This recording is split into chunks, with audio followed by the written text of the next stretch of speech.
Bonjour à tous et bienvenue au potager. Aujourd'hui, je vous propose d'aborder un sujet super important qui me passionne. Je me forme dessus depuis des années.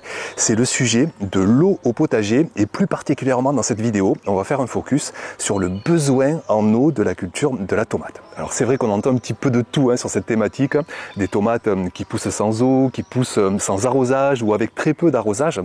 Alors ce qu'on va faire dans cette vidéo, c'est qu'on va vraiment cibler ces besoins précis. On va parler de lois biologiques, de lois universelles. On va mettre des chiffres précis rapidement. Ça va nous permettre de savoir combien arroser, quand arroser, en quelle quantité. On va voir les disparités selon les sols, selon les climats, selon la phase d'avancée de la culture. On verra que parfois, on pourra peut-être ne jamais arroser, mais parfois, il faudra apporter des quantités conséquentes d'eau. Donc beaucoup de choses à voir. Alors on est parti pour cette nouvelle vidéo.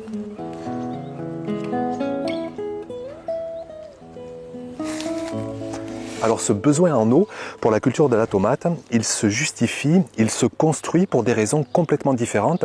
Et je vous propose de commencer par la raison la plus importante, celle qui consomme le plus d'eau. Et on verra ensuite les raisons secondaires, tertiaires, pour au final avoir un besoin total en eau de la culture. Donc la raison principale, et je pense que ça va en surprendre beaucoup d'entre vous, moi je sais que j'ai mis plusieurs années à le comprendre. Au début, je pensais qu'il fallait de l'eau simplement pour constituer les plants, mais pas du tout. Le premier besoin en eau, c'est ce qu'on appelle le besoin de transpiration. C'est un besoin tout simplement pour maintenir en vie la culture de la tomate, pour qu'elle fasse circuler la sève, pour qu'elle fasse remonter de l'eau, des minéraux du sol, pour qu'elle puisse se maintenir droite. Vous savez ce qu'on appelle la turgescence, pour qu'elle fasse en fait de l'énergie, qu'elle fasse de la photosynthèse. Et tout ça, ça se retranscrit par un besoin qu'on appelle de transpiration. Deux remarques importantes à faire sur ce besoin en eau. La première, ça va être la disparité selon le stade de croissance de la culture. D'ailleurs, regardez, je me suis amusé à mettre ce qu'on appelle un gourmand, une tige de plants de tomates dans de l'eau. J'avais fait là une marque noire il y a une dizaine de jours et vous voyez déjà une simple tige, ça commence à consommer de l'eau, mais ce besoin est vraiment très réduit les premières semaines parce que le plant est petit, donc il a moins besoin de transpirer, mais il va falloir quand même vivre, se développer, croître et par la suite produire des fruits. Donc je vous mets le graphique sous une condition standard à 20 degrés. Alors je précise que toutes les données, il y a des centaines, des milliers d'études, je vous mets beaucoup de sources, beaucoup de bibliographie pour ceux que ça intéresse, pour confirmer ces données sous la vidéo. Donc pour ce besoin de transpiration, sur les premières semaines, vous voyez qu'on est tout juste à 0,1, 0,2 litres par jour. Et on va avoir une croissance de ce besoin jusqu'au stade de fructification où là on va être à 1 litre et demi par plant. Je vous mets ensuite le graphique par mètre carré et selon la température à 20, 25, 30 degrés et vous voyez logiquement que plus il fait chaud, plus le plant a besoin de transpirer. Donc première remarque, c'est qu'il va falloir un petit peu plus augmenter les arrosages au fil de la croissance parce que le plant va avoir besoin de plus en plus de transpirer. Et deuxième remarque, de mettre du paillage sur le besoin en eau qui vient de la transpiration des plants, il ne va pas du tout jouer parce que la transpiration, ce besoin en eau, il vient de la partie aérienne, les feuilles qui sont exposées à la lumière, à la chaleur, au soleil, au vent, à la croissance des plants, tout ça va générer un besoin en eau qui ne pourra pas être réduit par le paillage parce que ça se passe au-dessus du paillage. Le plant va pomper l'eau sous le paillage et va transpirer, va envoyer l'eau dans l'atmosphère qui ensuite va retomber ailleurs par condensation. L'eau va tomber, il va y avoir des pluies ailleurs sur la planète. Donc, d'avoir un paillage, moi ça explique, en fait, ça m'explique pourquoi certains étés, même tous les étés, malgré une épaisseur de paillage, j'ai mon sol qui s'assèche en dessous parce que les plants transpirent, pompent de l'eau, font circuler la sève, font circuler l'énergie, se maintiennent en vie. Donc ils vont pomper l'eau sous le paillage, ils vont transpirer et ce qui fait que même avec un paillage, on peut avoir un sol qui s'assèche. On verra tout à l'heure selon les conditions, selon les sols, selon la météo. Mais par contre, le paillage, on va le voir, va jouer sur la deuxième raison qui va générer un besoin en eau, ce qu'on appelle un besoin d'évaporation et on va voir ça tout de suite.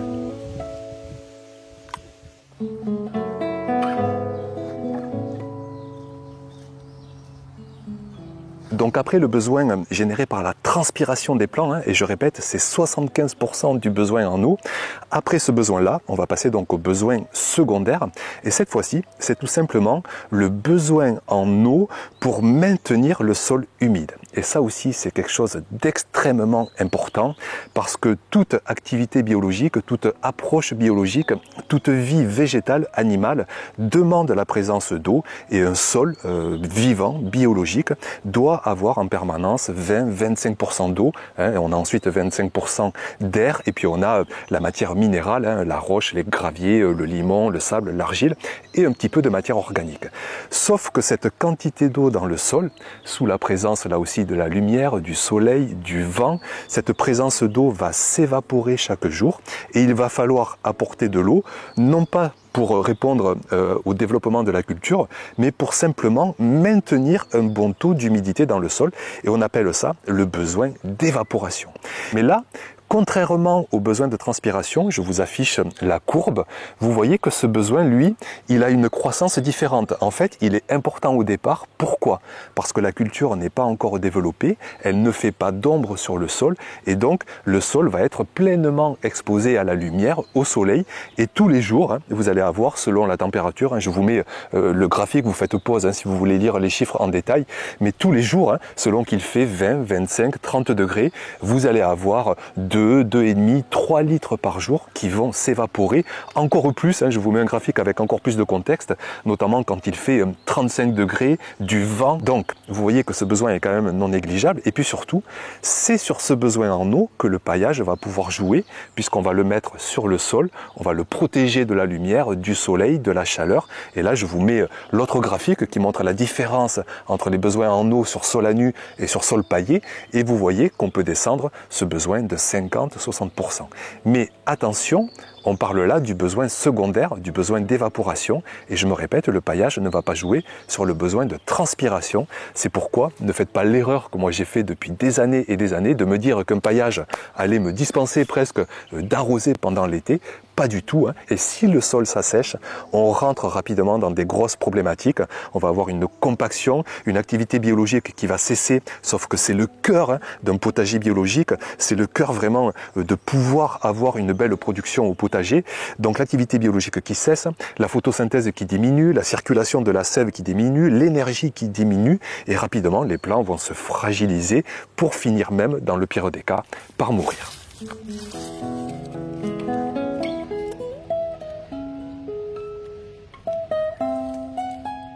Et puis pour finir avec ce besoin en eau de la culture, après avoir parlé du besoin de transpiration, du besoin d'évaporation, on va parler du dernier besoin, mais qui est presque minime en fait par rapport aux autres. C'est tout simplement le besoin en eau pour que les plants se constituent, mais ça va représenter tout juste 10 à 20 litres d'eau par mètre carré, selon la variété des plants, selon la productivité.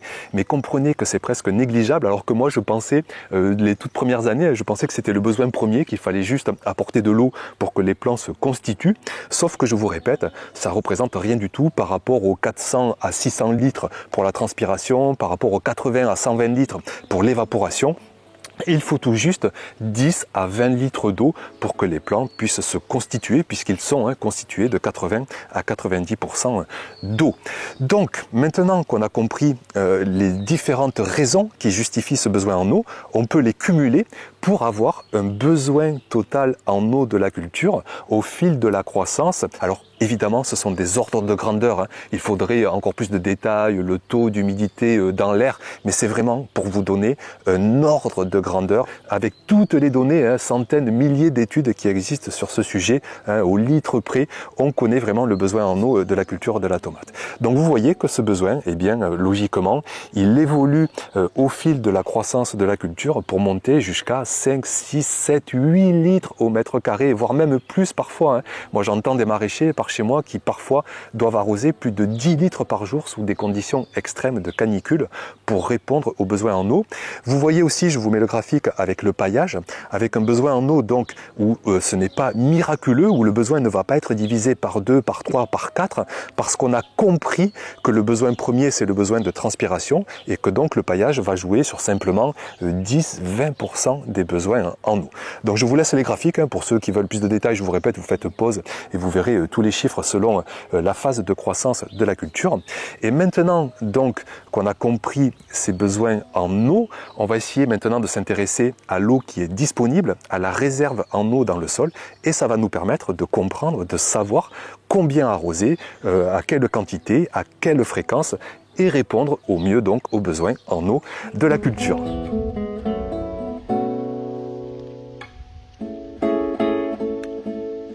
Maintenant donc, ce qui va être important de comprendre, c'est quelle ressource en eau est disponible pour le sol, pour chaque mètre carré. On va voir aussi à différentes profondeurs, et pour ça, il va falloir parler de différents contextes, parce qu'on a tous des contextes différents, et c'est pourquoi d'ailleurs on entend certains jardiniers qui vont se dire de cultiver cette culture sans arrosage, non pas sans eau, vous l'avez compris, mais sans arrosage. On va voir tout ça en détail. Et dans un premier temps, donc, on va parler de réserve en eau utile du sol au mètre carré, et on va parler de texture de sol. Je vous affiche ce premier graphique avec l'Aérus, donc c'est la réserve utile en eau du sol pour une profondeur de 20 cm. Je prends mon exemple, je pense être en tout cas sous un contexte de sol humifère, tellement j'ai apporté de la matière organique. Donc sous un contexte humifère, je vois que sur 20 cm, mon sol peut stocker 12 à 15 litres d'eau. Mais maintenant, ce qui va être encore plus intéressant, c'est qu'on va descendre à profondeur. Je vous affiche la colonne d'à côté, 40 cm, encore celle d'à côté, 60 cm, encore celle d'à côté, 80 cm. Et là, qu'est-ce qu'on voit? C'est que par exemple, mon sol humifère, il va pouvoir stocker 45 à 60 litres d'eau. Vous voyez que c'est très conséquent, on parle parfois, vous savez, des zoyas, de ces pots qui retiennent de l'eau, mais franchement, moi je pense que la meilleure citerne d'eau, c'est le sol. Quand il est rempli de matière organique, quand il est bien texturé, vous avez vraiment une quantité énorme d'eau qui peut être disponible. Donc comment je m'y prends ici, en ayant ces connaissances? Au départ, je sais que la culture ne fait pas un système très profond, tout juste 15-20 cm de racines, mais je sais que les besoins ne sont pas trop énorme non plus, donc je vais apporter un arrosoir tous les 3, 4, 5 jours, ou même 2 arrosoirs toutes les semaines, et je vais être tranquille les premiers temps de la culture. Ensuite, la croissance va se faire, les besoins vont augmenter, et je vais augmenter la fréquence, je vais apporter 2 arrosoirs au mètre carré, mais cette fois-ci tous les 3 jours, voire même tous les 2 jours, voire même dans le pire des cas tous les jours, peut-être pas 2 arrosoirs, mais au moins un arrosoir de 10 litres au mètre carré, si jamais il fait de la canicule, et je sais donc que mon sol va pouvoir retenir tout ça. Et puis je vais avoir aussi comme une réserve tampon, c'est-à-dire que si je suis un peu en manque d'arrosage, eh bien la culture pourra aller puiser dans la réserve, mais ce qu'il ne faut surtout pas, c'est épuiser la réserve, sinon le sol va rapidement se compacter, les déséquilibres vont vite arriver, et plus le sol s'assèche, plus la culture a du mal à aller pomper l'eau, donc il faut essayer de jamais vraiment assécher cette réserve.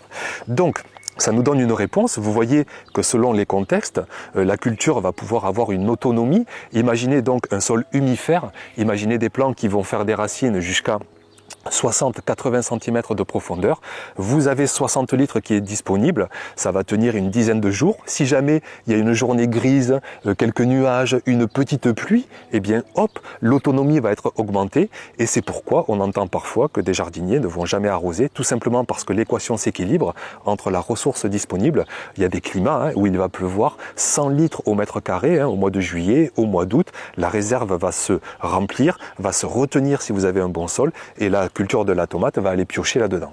Sachant aussi que là j'ai mis jusqu'à 80 cm, mais il y a des contextes très favorables où la culture va pouvoir faire des racines jusqu'à 1 mètre, 1 mètre 20. Il y a même des contextes où ça peut descendre jusqu'à 1 mètre 50. Cette culture est vraiment extraordinaire.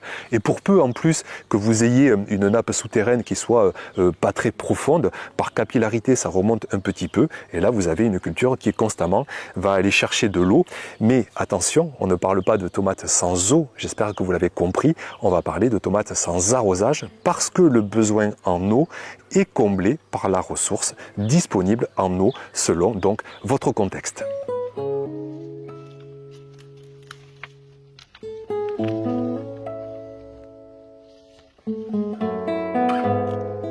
Et puis maintenant, pour continuer et finir cette vidéo, on va voir les différents moyens, les différentes techniques qui nous permettent d'irriguer la culture. Et puis on va voir les différents moyens pour essayer de baisser ce besoin en eau pour la culture de la tomate. Donc les différents moyens, moi ici j'en utilise plusieurs. Par exemple, le premier, le plus simple, ça va être l'arrosoir. Et au vu des graphiques que vous avez pu voir dans la première partie de la vidéo, eh bien vous voyez que par exemple, avec un arrosoir au mètre carré, vous allez arroser 2,5 litres par plan, 4 plants au mètre carré. Eh bien, sur la première phase de la culture, vous allez être tranquille, presque pour une bonne semaine. Si vous êtes sur sol sableux au début de la culture, eh bien peut-être vous allez mettre qu'un demi-arrosoir à la fois, vous augmentez les fréquences, parce que la réserve en eau du sol est moins conséquente, l'eau va descendre en fait et ne sera plus accessible. Donc vous augmentez la fréquence selon votre texture de sol, mais l'arrosoir permet vraiment à la fois de cibler les arrosages et d'adapter facilement ces quantités d'eau apportées au fil de la culture, sachant que donc au moment de la fructification, on va monter jusqu'à 6, 8, 10 litres par jour au mètre carré. Donc vous avez le repère, avec un arrosoir, ça fait 10 litres. Donc vous pourrez parfois apporter jusqu'à un arrosoir par jour au mètre carré quand les conditions sont les plus chaudes, les plus violentes et que le besoin en eau est le plus conséquent. L'autre technique, ça va être le goutte à goutte. Moi, c'est une technique aussi que j'utilise beaucoup parce que j'ai un grand potager et que de devoir arroser, ça prend du temps. Et le goutte à goutte permet de faire ça de façon autonome. Donc là aussi, vous pouvez le régler selon votre texture de sol. Plus c'est argileux, humifère, plus vous allez arroser beaucoup, mais moins fréquemment. Et après, ça dépend donc la météo, vraiment adapter votre arrosage, votre irrigation à la météo. Vous l'avez vu avec les courbes, avec les différents niveaux de graphique, de courbes. Plus il fait chaud et plus le besoin en eau logiquement augmente, surtout avec ce besoin de transpiration. Donc le goutte à goutte, l'arrosoir, vous avez aussi l'aspersion, mais attention parce que rapidement ça peut causer des soucis de maladie. Moi ici il fait tellement sec, tellement chaud que je peux le faire un petit peu le matin, c'est comme donner une douche aux tomates, mais il faut le faire vraiment le matin. Et d'ailleurs ça rejoint cette notion de quand arroser, c'est toujours préférable de le faire le matin quand les plants se réveillent, quand l'activité biologique se réveille avec la lumière, d'apporter cette quantité d'arrosage, ça c'est toujours chouette. Et puis, pour finir, je voulais parler des Oya. Ça, on me pose toujours la question, Olivier, pourquoi tu n'as pas d'Oya? Alors là, je répète, moi ici, ma meilleure citerne d'eau, c'est le sol. Et puis le sol, c'est le moteur, c'est l'activité biologique. Donc je me refuse d'enlever une place d'activité biologique pour la remplacer par un pot rempli d'eau. Mais ça peut peut-être être utile sous d'autres contextes. Si vous avez un sol très sableux, vous pouvez bien retenir une quantité d'eau qui sera disponible pour vos plants de tomates. Donc là, c'est vraiment à contextualiser. Donc on passe maintenant à la dernière partie pour essayer de réduire les besoins en eau et donc arroser au minimum cette culture de la tomate.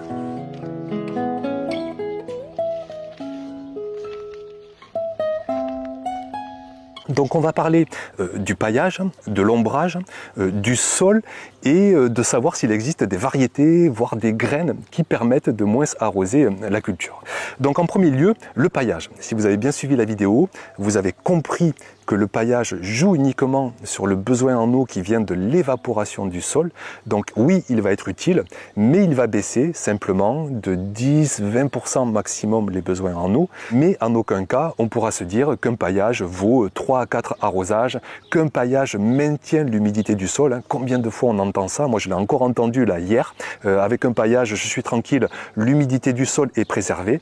Attention, c'est à grandement nuancer parce que les plants sont des pompes à eau, sont des machines à transpirer et que même avec un paillage, vous avez un sol qui va s'assécher. Donc oui, un paillage réduit un petit peu les besoins en eau, plutôt que de 8 litres par jour sous les conditions extrêmes, vous allez être à 6 litres, 6-7 litres. Donc c'est déjà ça, chaque litre est important d'économiser, mais attention, ça ne va pas être miraculeux. Deuxième solution qu'on peut apporter, et cette fois-ci on va jouer sur le besoin de transpiration, ça va être d'ombrager un petit peu la culture. Et ça, pour ceux qui suivent la chaîne depuis des années, vous m'avez vu mettre en place des ombrages parce que je commençais à comprendre que mon besoin en eau venait plus de la partie aérienne que du sol, donc que en plus du paillage, il fallait que j'ajoute un microclimat de mi-ombre. Mais attention, l'ombrage a un souci, une problématique, c'est qu'on va vite réduire la lumière, et la lumière est une première source essentielle de fertilité pour faire de la photosynthèse. C'est une source d'énergie, et si vous avez un climat où déjà vous avez un ombrage naturel avec des nuages qui passent, avec des journées grises, des journées de pluie qui chutent d'ailleurs le besoin en eau, parce que de suite le besoin de transpiration chute, n'allez pas vous amuser à installer votre culture de tomates à mi-ombre ou à l'ombre parce que vous allez manquer de lumière. Mais sous les contextes les plus lumineux, dans le sud de la France, le soleil est plus haut, l'intensité est plus violente, et je peux vous dire qu'à mi-ombre, ça se passe très bien sous des petites canisses. J'ai mes plants de tomates qui se portent bien et mon besoin en eau qui chute, ce besoin de transpiration qui va chuter de 20-30%, et au final, plutôt que d'être à 8 litres, je vais passer à 5 litres par jour, et ça c'est quand même quelque chose de non négligeable. Donc l'ombrage oui, mais comme toujours à nuancer, à contextualiser selon votre climat, selon votre météo. Et puis ensuite, autre solution, ça va être le sol. Et d'ailleurs, le paillage va jouer un petit peu là-dessus. C'est qu'un paillage, en se décomposant, en se minéralisant, en sumifiant surtout, ce genre de compost, d'humus, ça va faire comme un sol éponge. Et l'avantage énorme, c'est que ça va mieux retenir la moindre goutte d'eau. Par exemple, si vous avez un sol sableux, d'apporter de la matière organique, vous allez rendre votre sol beaucoup plus spongieux, vous allez augmenter la réserve utile en eau du sol, et donc vous allez baisser les besoins en eau si vous avez de la pluie. Donc ça, c'est super important, c'est pourquoi vous me voyez depuis 10 ans sur la chaîne apporter des composts, apporter des paillages, apporter des composts de fumier, des composts végétaux, des composts maison, des tontes, des brindilles, du foin, du broyat, tout ce que vous voulez, et au final, j'ai vraiment un sol éponge qui est capable de stocker peut-être 60, mais peut-être même 80, voire 100 litres d'eau au mètre carré, sur un mètre de profondeur, et sitôt que j'ai une pluie, encore hier d'ailleurs, on a pris un orage, 55 litres d'eau au mètre carré qui sont tombés, et je peux vous dire qu'ils sont stockés sur chaque mètre carré de mon potager, et donc là mes plants de tomates qui sont implantés, je sais que je suis tranquille pour largement la semaine à venir. Ils vont avoir suffisamment d'eau parce qu'ils sont encore petits, pas beaucoup de transpiration, le sol est paillé, pas beaucoup d'évaporation, donc je n'ai pas à arroser en supplément des ressources naturelles que j'ai qui sont tombées sur mon potager. Donc le sol, vraiment apporter de la matière organique, que ce soit sur sol sableux, argileux, limoneux, apporter de la matière organique pour retenir la moindre goutte d'eau. Attention, je retiens là les propos de Denis Pépin, attention quand même avec le paillage. Et ça me rappelle aussi une discussion avec Stéphane. Alors, j'en profite, je vous mets le lien sous la vidéo. Stéphane, c'est un professeur d'université qui a écrit un bouquin. C'est une mine d'or. Je peux vous dire que pour écrire des bouquins, il m'a mis ridicule. Il a écrit 800 pages en reprenant toutes les connaissances, toutes les bibliographies. 800 pages disponibles gratuitement. C'est en PDF, c'est en téléchargement, sans adresse mail. Je vous mets le lien sous la vidéo. Pour ceux comme moi qui sont boulimiques de connaissances, merci Stéphane. Vraiment, c'est incroyable ce qu'il a fait, et notamment sur l'eau. Je peux vous dire que vous aurez toutes les connaissances que vous voulez, c'est assez incroyable. Donc Stéphane, Denis Pépin, bien des gens avec qui j'ai discuté disent que le paillage ferme la porte à l'évaporation, mais ferme la porte aussi à l'eau qui tombe du ciel. J'avais fait aussi d'ailleurs une expérience il y a quelques années sur la chaîne. Je vous avais montré un paillage dans un tamis, j'avais mis de l'eau par-dessus et on voyait que l'eau restait dans le paillage et ça ne va pas au sol. Donc attention, si vous mettez une grosse épaisseur de paillage, la pluie ne va pas pouvoir traverser et vous allez avoir l'effet inverse de celui souhaité. Donc c'est pourquoi moi ici maintenant dans mes pratiques, concernant le paillage, j'en apporte régulièrement, mais en petite épaisseur, 2, 3, 4 cm, toujours un petit peu de paillage rigide pour laisser passer l'air et pour laisser donc passer la pluie. Et puis pour finir avec ces différentes solutions qui laissent espérer de réduire le besoin en eau, on peut aussi se poser la question de savoir s'il existe des variétés, s'il existe des graines même qui permettent d'avoir une culture qui va moins consommer d'eau. Je sais que moi ici, il n'y a pas une semaine, il n'y a pas un jour presque où on me dise Olivier, sème telle et telle graine et tu n'auras pas besoin d'arroser ta culture, ça va pousser sans eau, ça va pousser sans arrosage. Alors là-dessus, j'ai quand même envie d'inciter à la nuance, d'inciter aussi à la vigilance parce que tout ça est repris par les médias, ça fait énormément d'audience, vous savez, sitôt qu'on parle de potager sans eau, de potager miraculeux quelque part, ça fait vendre beaucoup d'audience et je pense qu'il faut être très vigilant. Une culture de tomates sans arrosage, oui, on le peut, on l'a vu, si on a un sol éponge, si on a 20 degrés plutôt que 30 degrés, si on a des racines très profondes, mais tout ça, ça ne va pas forcément dépendre de la variété, mais surtout de l'attention du jardinier à développer un bon sol, à apporter de la matière organique, à apporter un paillage, à apporter parfois un peu d'ombrage.